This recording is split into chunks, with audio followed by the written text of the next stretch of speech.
সতেজ টিভি সুন্দরের জয়গানে আপনাকে স্বাগত। বনি ইসরাঈলের একজন জলিলুল কদর পয়গম্বর সাইয়্যিদুনা মূসা আলাইহিস সালাতু ওয়াস সালাম একবার দেশবাসীকে নিয়ে এলাকার মানুষদেরকে নিয়ে বিশাল মাঠের মধ্যে গেলেন। ওই সময় এলাকায় দুর্ভিক্ষ ছড়িয়ে পড়েছে অনাবৃষ্টির কারণে। আসমান থেকে কোনো বৃষ্টি হয় না, আসমান থেকে কোনো বৃষ্টি হয় না। অনাবৃষ্টির কারণে ফসল হাতি জন্মে না, গাছপালা সবগুলো মরে ছারকার হয়ে গেছে। মানুষের খাবার নাই, পশু পাখির পর্যন্ত খাবার নাই। সমস্ত মানুষেরা ছুটে আসলো পয়গম্বরের কাছে। আইসা বলল, গো পয়গম্বর, আপনি দোয়া করেন আল্লাহর কাছে, আল্লাহ তো আপনার দোয়া কবুল করবেন। পয়গম্বর বলেন, এই দোয়ার সিস্টেম হলো মাঠের মধ্যে সবাই আসো, আমরা কি আল্লাহর কাছে তওবা করি, আল্লাহ আমাদের তওবা কবুল করলে আমাদের এই সমস্যার সমাধান করে দিবেন। মানব জীবনের সকল সমস্যার সমাধান হলো তাওবা। জোরে বলি সুবহানাল্লাহ।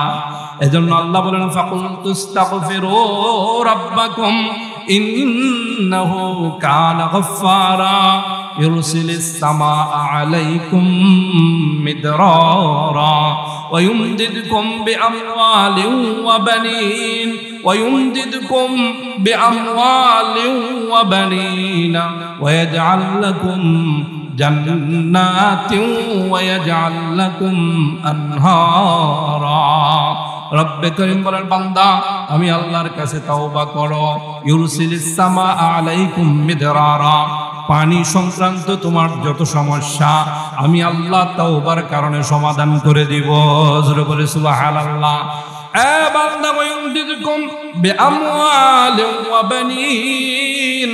বান্দা তোমার মাল সংক্রান্ত সমস্যা আমি আল্লাহর কাছে ইস্তেগফার করো, তওবা করো, আমি আল্লাহ তোমার মালের সমস্যার সমাধান করে দেব।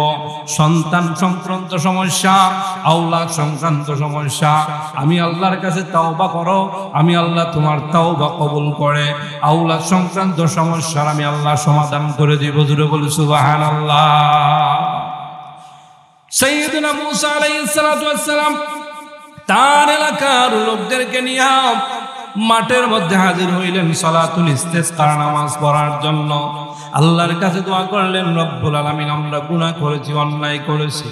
ওগো মালিক, আমরা জানি তোমার বান্দাদের গুনার কারণে আসমানের বৃষ্টি তুমি বন্ধ করে দিছো মালিক।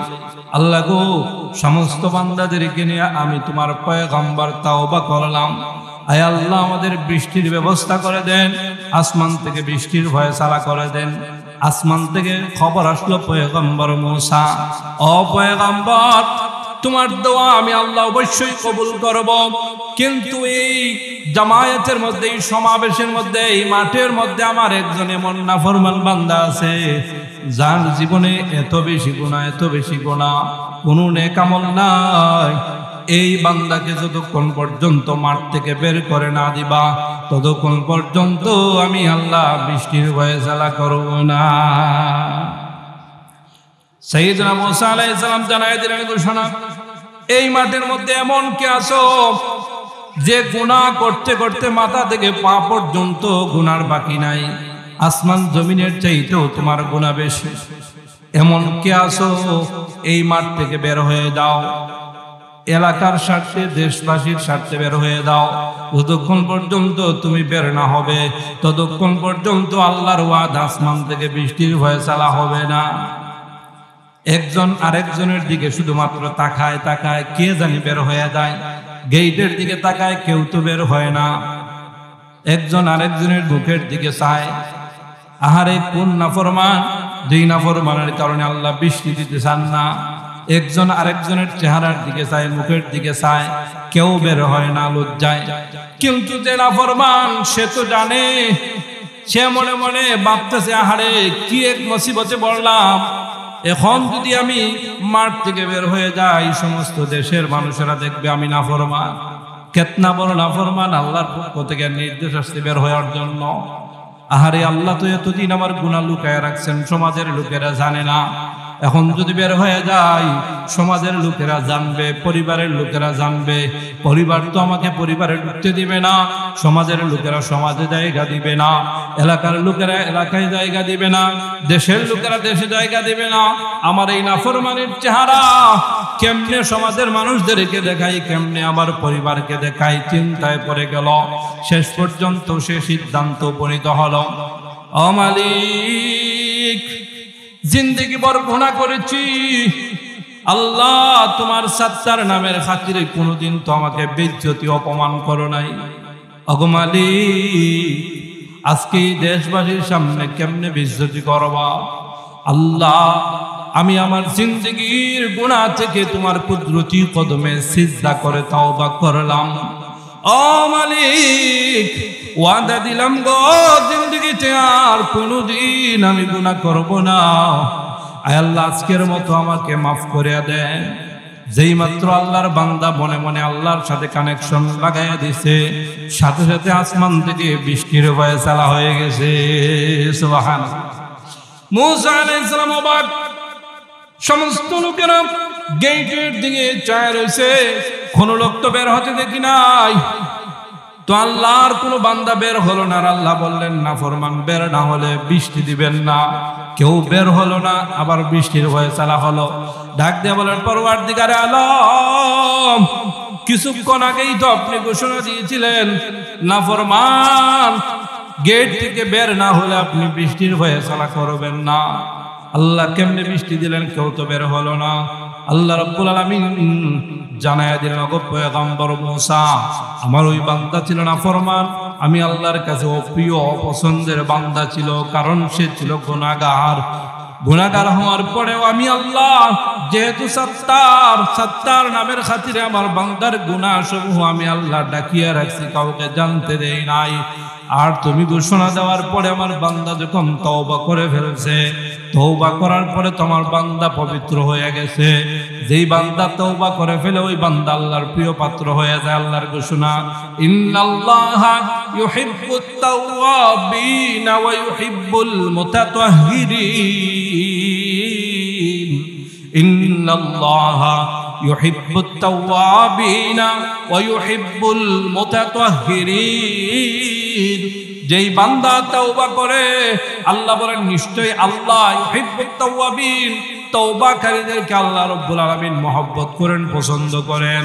আর যারা পবিত্রতা অর্জন করে তাদেরকে আল্লাহ পছন্দ করেন।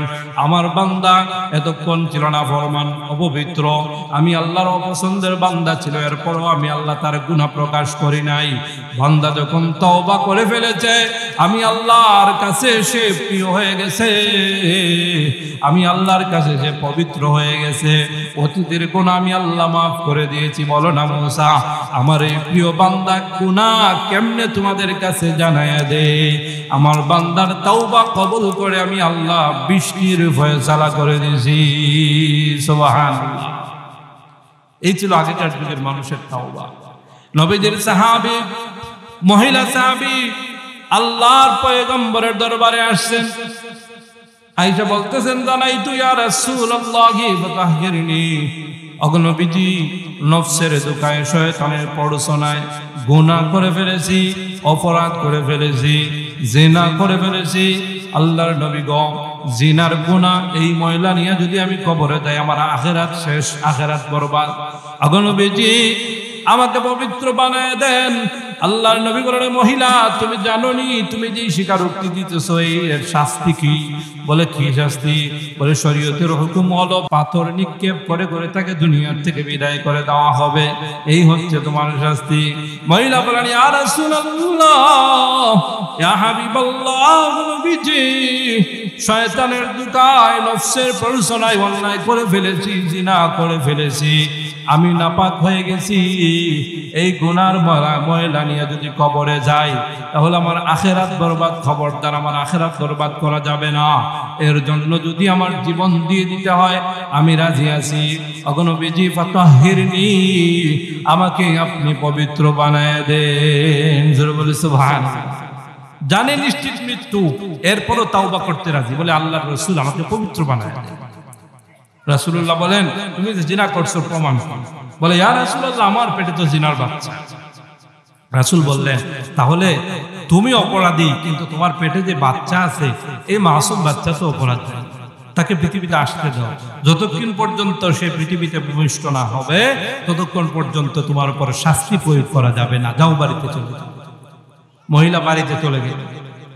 কিছুদিন পর বাচ্চা প্রসব হইল। তাওবার জন্য কেমন পাগল ছিলেন দেখেন। বাচ্চা প্রসব হইল, রক্ত মাখা জামা নিয়ে আল্লাহ রাসূলের দরবারে হাজির। আয়েশা বলতেছেন, ইয়া রাসূলুল্লাহ, ইয়া হাবিবাল্লাহ, গো নবীজি, এই দেখেন বাচ্চা প্রসব হয়ে গেছে, আমাকে আর দেরি কইরেন না গো নবীজি, পবিত্র বানায়া দেন। জানি না কখন মালাকুল মউত আজরাইল আইসা যায়, আর এই গুনার ময়লা নিয়ে যদি আমি কবরে যাই তাহলে তো আমার আখিরাত বরবাদ। জোরে বলেন না সুবহানাল্লাহ। রাসূল বলেন, এই মহিলা, তোমার ঐরসে যে বাচ্চা আসছে এই বাচ্চা তো নিষ্পাপ, এই বাচ্চার খাবার আল্লাহ রাব্বুল আলামিন কুদরতিভাবে তোমার শরীরে ফিট করে দিয়েছে। যতদিন পর্যন্ত এই বাচ্চা বাহিরের খাবারে অভ্যস্ত না হবে ততদিন পর্যন্ত তোমাকে এই জিনার যে হাদ, যেটা শাস্তি, যেটা তোমার উপর প্রয়োগ করা যাবে না। যাও, বাচ্চা যখন বাহিরের খাবার খাইতে অভ্যস্ত তখন আসবা, তখন তোমার উপর শাস্তি প্রয়োগ করা হবে। জোরে বলেন সুবহানাল্লাহ। মহিলা বাড়িতে চলে গেলেন। যেই বাচ্চা 1 বছরে, মাসালান উদাহরণস্বরূপ বলছি, যেই বাচ্চা 1 বছরে মিনিমাম বাহিরের খাবার খাইতে অভ্যস্ত হয়, এই মহিলা এই বাচ্চাকে অল্প দিনের মধ্যেই বাহিরের খাবার খাওয়াইয়া মানে তালিম দিয়ে অভ্যস্ত করে ফেলেছে। কিছুদিন পরেই বাচ্চার হাতে একটা রুটির টুকরা দিলেন, যাতে রাসূল বিশ্বাস করেন যে এই বাচ্চা বাহিরের খাবার খেয়ে অভ্যস্ত হয়ে গেছে। জোরে বলেন সুবহানাল্লাহ।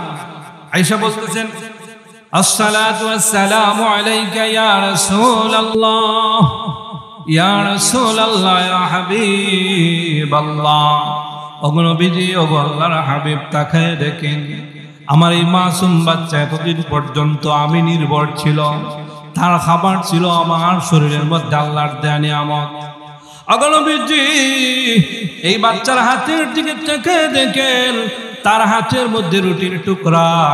এর মানে আমার বাচ্চা অল্প দিনের মধ্যে বাহিরের খাবার খেয়ে অভ্যস্ত হয়ে গেছে। আমার মতো গুনাহগার, আমার মতো পাপিষ্ঠ মা আর ওই বাচ্চার প্রয়োজন নাই। ওগো নবীজি, আমাকে তাড়াতাড়ি পবিত্র বানায়া দেন। জানি না মালাকুল মউত যদি চলে আসে, তাওবা করার সুযোগ না পাই, তাহলে তোমরা আখিরাত বরবাদ হয়ে যাবে। ওগো নবীজি, আমার দুনিয়ার জীবন বিসর্জন দিতে রাজি, কিন্তু কিছুতেই আমি আমার আখিরাত বরবাদ করতে রাজি না। নবীজি সাহাবায়ে কেরামকে নির্দেশ দিলেন, আমার সাহাবীরা, এই মহিলার শাস্তির ব্যবস্থা করো। মহিলার জন্য গর্ত খনন করা হলো। আল্লাহর নবীর সাহাবীরা মহিলাকে গর্তের মধ্যে রাখলেন।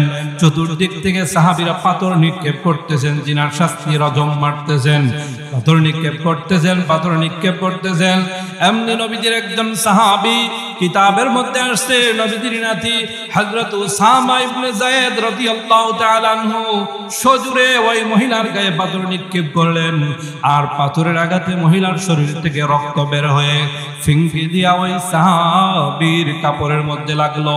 সাহাবী চিৎকার দিয়ে উঠলেন, আহারে, একজন অপবিত্র জিনাকারিনী মহিলার রক্ত আমার কাপড়ে লেগে কাপড়টা নাপাক হয়ে গেল। নবীজি বললেন, আমার সাহাবী, চুপ চুপ চুপ, আর জিনাকারিনী বলবা না। এই মহিলার তাওবা আল্লাহ এমন ভাবে কবুল করছেন, সমস্ত গোত্রের পাপিষ্ঠদের জন্য আল্লাহর এই বান্দির তাওবা, একার তাওবাই যথেষ্ট হয়ে যাবে। জোরে বলি সুবহানাল্লাহ। এজন্য নবীজি বলেন, আত-তাইবু মিনাদ যামবি কামাল লা যামবা লাহু। যেই বান্দা বান্দি গুনাহ থেকে তওবা করে ফেলে, তার আমলনামা এমন হয়ে যায় যেন তার জিন্দেগিতে কোনোদিন গুনাহ ছিলই না। জোরে বলি সুবহানাল্লাহ। এজন্য হাদিসের মধ্যে আসছে, নবীজি বলেন, আমি মুহাম্মদুর রাসূলুল্লাহ দৈনিক কমপক্ষে 100 বার তাওবা করি। নবীজি দৈনিক কমপক্ষে 100 বার তাওবা করেন। নবীর জীবনে গুনাহ নাই, পয়গম্বরের জীবনে কোনো গুনার অবকাশ নাই। শুধুমাত্র আমাদের নবী না, কানাতিল আম্বিয়া ওয়া আলাইহিমুস সালাতু ওয়াস সালাম মাসুমিন। আদম আলাইহিস সালাম থেকে নিয়ে মুহাম্মদুর রাসূলুল্লাহ সাল্লাল্লাহু আলাইহি সাল্লাম পর্যন্ত যত নবী রাসূল 16 লক্ষ পয়গম্বরের মধ্যে কোন পয়গম্বরের জীবনে কোনো গুনাহ নাই, গুনার অবকাশ নাই। তারা হলো মাসুম, তারা হলো নিষ্পাপ। এটা আহলে সুন্নাত ওয়াল জামাতের আকীদা। এরপরেও নবীজি মাসুম নিষ্পাপ হওয়ার পরেও দৈনিক 100 বার তওবা করতেন। কেন করতেন? নবীজি বলেন বুইস্তু মুআল্লিমান, আমাকে আল্লাহ পাঠাইছেন তোমাদের শিক্ষক, মুআল্লিম বানাইয়া। আমি রাসূল তোমাদেরকে শিক্ষা দেই। আমি রাসূলের জীবনে কোনো গুনাহ নাই, গুনার অবকাশ নাই। এরপরেও যদি আমি পয়গম্বর স্বয়ং দৈনিক 100 বার আল্লাহর কাছে তওবা করি, আর তোমাদের জীবনে গুনাহ ছাড়া কোনো রাত নাই, তোমাদের জীবনে গুনাহ ছাড়া কোনো দিন নাই, তোমাদের জীবনে গুনাহ ছাড়া কোনো ঘন্টা নাই, তোমাদের জীবনে গুনাহ ছাড়া কোনো সমাবেশ নাই, তোমাদের জীবনে গুনাহ ছাড়া কোনো হাঁটাচলা নাই, তোমাদের জীবনে গুনাহ ছাড়া কোনো সময় নাই, তাহলে পয়গম্বররা জীবনে কোনোদিন গুনাহ করে নাই, গুনার অবকাশ নাই। এরপরেও যদি পয়গম্বর 100 বার তওবা করেন আর তোমার জীবনের কোনো অধ্যায় নাই গুনাহ ছাড়া, তাহলে তোমার জন্য দৈনিক কতবার তওবা করা জরুরি? এই কথাটা শিক্ষা দেওয়ার জন্য নবীজি বলেন আমি পয়গম্বর স্বয়ং দৈনিক 100 বার আল্লাহর কাছে তওবা করি। জোরে বলি সুবহানাল্লাহ। আল্লাহ রাব্বুল আলামিন বলেন ইয়া আইয়ুহাল্লাযীনা আমানু, ইয়া আইয়ুহাল্লাযীনা আমানু তুবু ইলাল্লাহি তাওবাতান নাসুহা। আল্লাহ বলেন ওরে মুমিন ইমানদার বান্দারা, আমি আল্লাহর কাছে তুমি খালিস নিয়তে তওবা করো। তুবু ইলাল্লাহি তাওবাতান নাসুহা। খালিস নিয়তে তওবা কাকে বলে? বলে 3 জিনিসের নাম হচ্ছে তওবা। একটা হলো অতীতের গুনার উপর লজ্জিত আর শর্মিন্দা হওয়া, যখন তওবা করবে তখন গুনাহমুক্ত হওয়া, ভবিষ্যতে আর কোনোদিন গুনাহ করবে না, মন থেকে আল্লাহর কাছে ওয়াদাবদ্ধ হওয়া। এই 3 জিনিসের নাম হলো তওবা। জোরে বলি সুবহানাল্লাহ। অনেক ওলামায়ে কেরাম বলেন এর সাথে আরেকটা জিনিস এড করছেন, বলে বান্দার কোনো হক যদি তোমার কাছে থাকে তাহলে এই 3টার সাথে সাথে বান্দার হক আদায় করা, এই 4 জিনিসের সমন্বয় হলো তওবা। এজন্য আল্লাহ বলেন ইয়া আইয়ুহাল্লাযীনা আমানু তুবু ইলাল্লাহি তাওবাতান নাসুহা। আমরা সর্বক্ষণ পড়ব আস্তাগফিরুল্লাহ। কি পড়ব? আস্তাগফিরুল্লাহ, আস্তাগফিরুল্লাহ, আস্তাগফিরুল্লাহ, আস্তাগফিরুল্লাহ, ইন্নাল্লাহা গফুরুর রহিম। আপনি আস্তাগফিরুল্লাহ পড়বেন, আল্লাহ আপনাকে মাফ করে দেওয়ার জন্য তৈয়ার আছেন। हर गरी तो देने को तैयार है, हर गरी तो देने को तैयार है, जो न मंगे उससे तू बेजार है। দুনিয়ার দাতা যারা তাদের কাছে চাইলে বেজার, বেশি চাইলে বেজার, বলে গতকালকেও দিছি, আজকেও দিছি, পরশু দিছি, তোমার কি আমি দিতেই থাকবো নাকি? একবার মাফ করে, 2 বার মাফ করে, 3 বার মাফ করে, চতুর্থবারে কয় বারবার তোমাকে মাফ দেওয়া যাবে না। জোরে বলেন ঠিক না বেঠিক? আর আল্লাহ বলেন বান্দা আমি আল্লাহর কাছে চাও, গুনাহ করে ফেলেছো, তাওবা করো, আমি আল্লাহ তোমাকে মাফ করে দিব। এইভাবে যদি 100 বার আল্লাহর কোনো বান্দা গুনাহ করে, 100 বার আল্লাহর কাছে খালিস নিয়তে তওবা করে, আল্লাহ রাব্বুল আলামিন বান্দার জিন্দেগীর গুনাহ মাফ করে দেন। জোরে বলি সুবহানাল্লাহ। আল্লাহ তাআলা আমাদেরকে খালিস তওবা করার তৌফিক দান করুন। জোরে বলি আমিন। ওয়া আখিরু দাওয়ানা আলহামদুলিল্লাহি রাব্বিল আলামিন।